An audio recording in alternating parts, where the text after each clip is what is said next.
All right. Thanks for letting me know that, man. I didn't know that there was no sound on my end. It looked like everything was going good. So I apologize for that. Let's start back from the beginning. All right. Can y'all hear me now? Do you hear me now? Can you hear me now?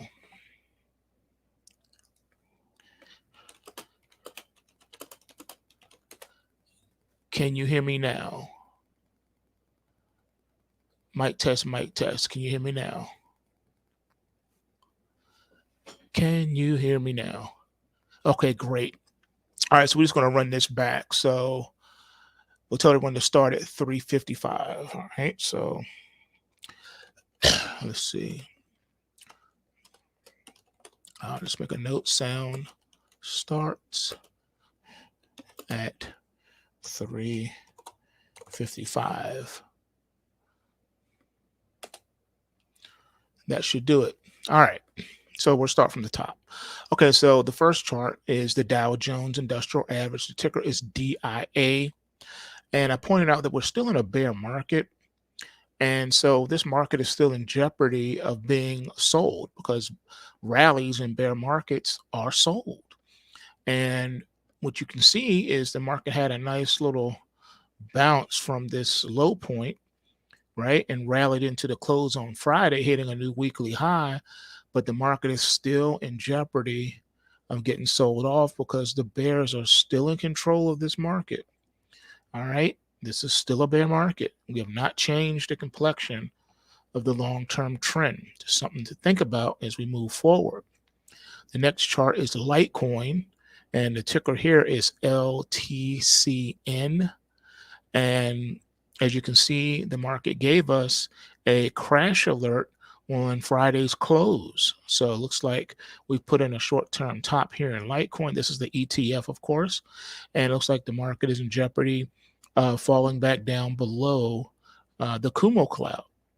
All right. And you can see the market took a breather here. This is a powerful, nice little bear market rally off this low. And it looked promising at first, but unfortunately, nah. On this daily chart on the ETF here, it's showing that the market is still in a bear market. Yeah, I don't know if you recall the last couple of videos. I said that I was doing something different here in the short term because, as you know, equities are much better priced than their counterparts, because they are ETFs are a derivative, but they're better priced than a derivative. The derivatives seem to overshoot on highs and overshoot on lows. But the trade-off is that you get a lot of gaps, gap up and gap downs on stocks, on equities. All right. And so ETFs are no different. But I like them because they're better priced when it comes to support and resistance. And typically, whatever you see on the ETF chart is going to manifest itself in its cash market, which is crazy, I know, but it's just how it is. So I'm expecting a downturn to start the week off here in Litecoin. All right, next up, we're going to look at crude oil by way of ticker OIH. This is the crude oil ETF that tracks with the crude oil futures. And we just hit a 52-week high, a fresh 52-week high on Thursday, only to get a crash alert on Friday. That's right. Even though the market rallied into the close on Friday, it still gave us a crash alert. We cannot ignore the crash alerts here. We may have put in a short-term top in crude oil. So something to think about moving forward. I know this is a bullish pointer as well, but oil, tends to be a gangster's market. So I don't know. We may be topping out here. We'll see. We'll wait for the price action to confirm it. All right, next up we have here the NASDAQ 100 by way of the QQQ. You can see this market is still in a bear market as well and really hasn't had a bear market rally. It has not had one. You would have thought that we would have had one this year, but all we've gotten is a little bit of liftoff from a low point. But the market still didn't get above the Kumo cloud. It stopped short of the Kumo cloud. That's not a good sign. That's showing at the top of the cloud is resistance. And because you're in a bear market, you're always in jeopardy of the rally getting sold and the rug getting pulled out from under the market without warning. So you have to take all of that into account as we go into a new week of trading. Looking at silver by way of ticker SLV, you'll notice that SLV is also in a bear market. All right, it is in a real bear market. Nothing we can do about it. It just is what it is. We had a short-term top back here the week of January the 4th, and the market has not done anything about this since. Hit a high of 22.36 on Friday. The market closed at 22.33. All right, 22.33. So this close was not strong enough to take out this high or the previous day's high bar two where we get our temporary top at. So nice little run, right, from the rally alert that you got from Thursday, right? Nice little up poke there, but still bear market. And as you know, bear market rallies tend to get sold. And it's just a fact of life. There's nothing we can do about it. Next up, we have the S&P 500. You'll notice there's a theme in these markets and that they're all in bear markets. So silver has had a little lift off, finally got a close above the Kumo cloud, but again, overhead resistance is pretty strong on the S&P 500. This is a ticker SPY, but the market's really trying to rally back from this crash alert. Can it make it? It might, but just remember, even if it does, the market is always in jeopardy of getting the rug pulled out from under it when it comes to bear market rallies. Even though the bear market rallies can be powerful, you always have to have your head on a swivel and be ready for when the rug gets pulled out. All right, next up is bonds. All right, it's the long bond ticker TLT, and it's also in the bear market. And it looks like its bear market rally is getting sold now because on Friday's close, we got a crash alert for trading to start the week off. And we do have this gap from back here that was not reconciled from the week of January the 3rd. So we know that that is where price action needs to go. Even if it's going to fill that gap and then stop and turn back up, it still has to come down here. So that there is that risk, that downdraft risk to fall from the 106 level all the way down back down to 100. Okay, so you're looking at a $6+ run to the downside that is pending for bonds. All right, let's take a look at natural gas. This ticker is UNG. The last one we just did was TLT for bonds. This is UNG for nat gas, and we just hit a fresh 52-week low on Friday. New 52-week low on Friday, which means the weather is not helping right now, nor is the weak dollar. The weak dollar is not helping either. This market is getting sold off, and it is in a bear market. All right, so we topped out back on August the 22nd of 2023. That's the week that the market topped out after hitting a new 52-week high. And right from there, and it closed at $33.79. And now here we are on Friday, closing at $11.03. This is why you need the pulse waves. There are a lot of people that were long up in here and been holding ever since, thinking the market's going to come back, and they're just getting their faces ripped totally off. Next up is the dollar. Well, we just finished talking about the US dollar. This is ticker UUP. All right. So you'll notice that this market hit a new weekly low this week as well and closed in a bearish formation. But here's the difference. The US dollar is still in a bull market. Even though it's in a bull market correction, it is still in a bull market. All right. Yes, there's been a sharp correction. The market topped out after hitting a new 52-week high the week of September the 27th of 2022. All right, where it closed at $30.67. And then on Friday, it closed at $27.47, way down here. And this is quite the move for the US dollar. Quite the move. All right. Next up we got, Nate, I did do the QQQ. Yes, I did that one. So you can check that. I did that. That's one of the first ones I did. It was actually the fourth one that I did. All right. So the next one is, let's take a look at housing, because you've been hearing them talk about real estate and housing, the housing market. But this is the home builders ETF. The ticker is XHB, and it just hit a new weekly high, closing at $66.57.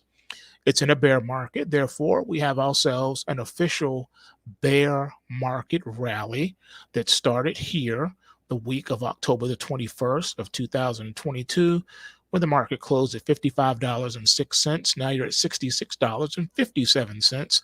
So quite the bear market run. All right. It even had a correction along the way. Make it two corrections along the way. Pretty substantial, to be honest. And then the market continued to run. Will we see a change in trend? Is this going to be powerful enough to change the overall trend of the market? That's a very good question. We shall see.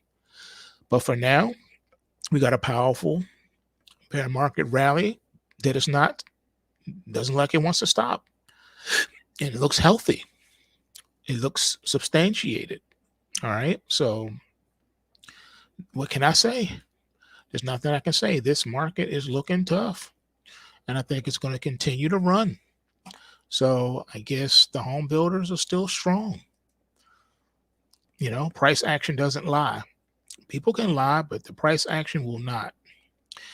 But my big question is, what about the financial sector? Can you really have a bull market without the financial sector? Well, here we go. This is the financial sector. All right. This is the ticker XLF. All right. The financial spider ETF. And as you can see, the market is trying to start a bear market rally, but it has not done so. The bulls are still in control. Even though you've moved from the Kumo cloud to above the cloud, it's still not an official bear market rally yet. Like back here, it was official. All right, we had the rally alert bar right here, and we got the rally up. This one has not given us that. You still have orange bars, which means the bears are still in control, which means this market is in jeopardy of any kind of rally getting sold off. Another thing we need to point out is these two positive bot checks back to back. We haven't had any follow through yet, but these are two red flag warnings back to back bot checks, which mean this market is being sold. There's some big short positions being built in the financial sector, which leads me to believe is the financial sector about to go down big, really big. That's a darn good question. So just something to think about as we're moving forward. All right, we talked about Litecoin. Now here's Ethereum ETF. The ticker is ETHE, and it is in an official bear market rally off the 52-week lows. Market stopped short at the bottom of the Kumo cloud at $7.42. So that is, we'll just round it off and say $8 is showing itself as a resistance point right now between $7.50 and $8. So if the market can get above the Kumo cloud on a few consecutive closes, then that could extend the bear market rally. But if not, then, you know, the bears will come in and try to put it down. But something has happened here. Unlike Litecoin, Ethereum has crossed from a bear market into a bull market. All right. This is the official beginning of a bull market in Ethereum. All right. Haven't got above the Kumo cloud yet, but this is showing the beginning of a bull market. We haven't had a bull market in Ethereum since back here in the summer of 2022.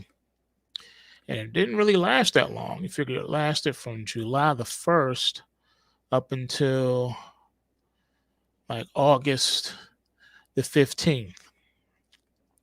And then that was it. That was it. Small window. Then the market topped out and started falling and kept falling and kept falling.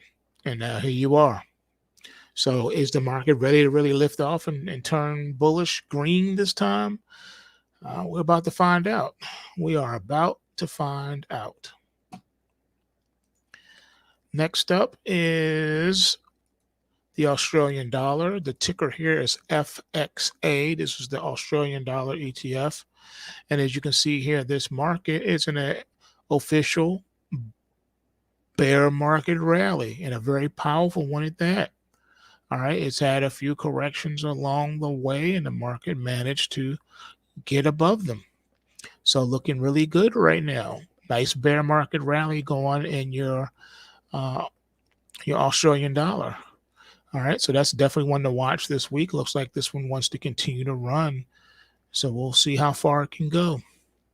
Next up is the pound sterling. Now, the pound sterling is also in a bear market, but it's not. It was in a bear market rally, and then we got the correction. The market topped out. The bears came in, reclaimed the market, drove prices down, and then we got a positive bot check 4 days ago, and so this market is in jeopardy of getting the rug pulled out from underneath of it without warning. So be careful if you are long in the pound sterling. And the ticker for that is FXB. FXB is in Bravo. Next, we have the euro currency. The ticker is FXE. And we got a crash alert on Friday. All right. And this was a really nice bear market rally. Really nice. But now it's looking like that has come to an end. We'll wait for confirmation from the price action, but it is looking like this market is ready to turn over on the euro, which means maybe the dollar is going to show itself oversold and do something about that.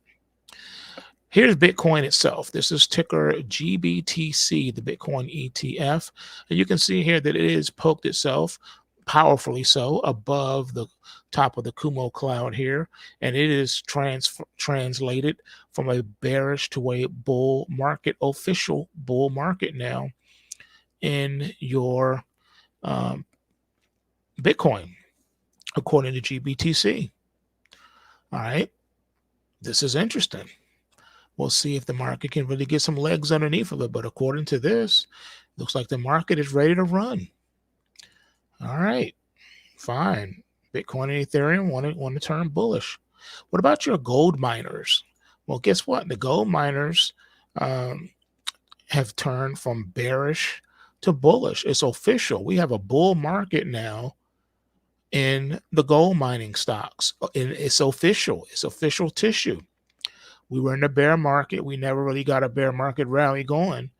And then all of a sudden, the market crossed over on the algo charts, and the rest is history. So looks like gold mining stocks are on fire, and they want to go. They want to continue to run, and we keep hitting new weekly highs. So looks like gold miners are doing pretty well for themselves. What about the underlying gold, GLD? Well, GLD, unfortunately, is still in a bear market, has not officially turned over to a bull market yet, but it is in a very powerful bear market rally that cannot be ignored.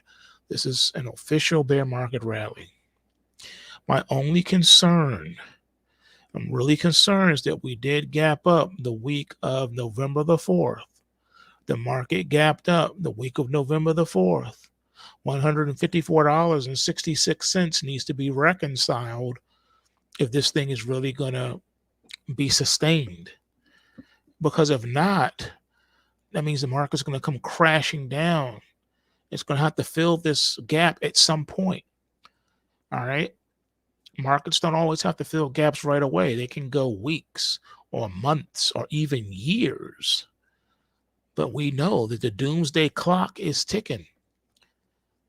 You got to do something about this gap. All right. GLD gapped up, gold gapped up, and we got to do something about it. Next up, in our last chart of the day is the Russell. The ticker is IWM as in Mary. And it's in a bear market, and it's not official bear market rally, even though we've had a nice little lift off from this consolidation point and got north of the Kumo cloud. Just remember, market's still in jeopardy of getting the rug pulled out. The bear can easily come at any time and reclaim this market. Yeah, the market's running up to back to where it, dropped from, but this was a bear market rally, an official one. Is the market ready to continue this bear market rally? That's a darn good question. I have to say, I am intrigued, but it looks like 190 is the overhead resistance zone. If the market can clear that, then that means that the market has recovered from the short-term top from the week of December the 2nd, and maybe that's enough to turn it green, and we'll get out of this bear market and go green. A lot of promise here, as these markets are at some kind of crossroad, if you will. So we do have promise. We do have promise. Anything is possible at this point. So I can't put nothing past it and say that, it can't happen, because clearly it can. It just needs a little, just needs the right motivation. And I think the market can definitely, go from bearish to bullish. And we can see ourselves in a bull market in stocks and equities. And, don't know how long it will last, but it is possible. According to the algo charts, it's possible. The stock market may be ready to run. All right, here you go, Nathan. Here's your ADA Cardano. This will be our last chart. All right, so here's your ADA Cardano. As you can see here, the market did move higher from Friday, and you're now inside the Kumo cloud. But something interesting has turned here too. You've crossed over from a bear market to a bull market officially. All you need to do is get top side of the Kumo cloud. Got to get above this 38-cent handle. All right, if you get a few good strong closes above 38 cents, then ADA Cardano can run. All right, it can run. All right, just need to see if it can get enough momentum behind it to keep it going. But so far, you've gone from the fresh 52-week lows over to the beginning of a bull market. So very, very interesting. All right. So a lot of crossroad sections here in these markets, and maybe something will happen here soon. All right, people, y'all know what it is, man. Smash that like button. And remember, bulls make money, bears make money, and pigs get slaughtered. So remember to take what you can and give nothing back. And remember that the system works if you work the system. All right. And also, if you, for those of you that don't have the time to watch the markets, we do offer trading where we will trade for you. And you can inquire about that if you go to PulseWaveTrading.com and hit us up, and we'll get a line out to you and see what's going on. All right, you know what it is, man. Smash the like button. Enjoy the rest of your weekend and enjoy your holiday Monday. I'm out. Peace.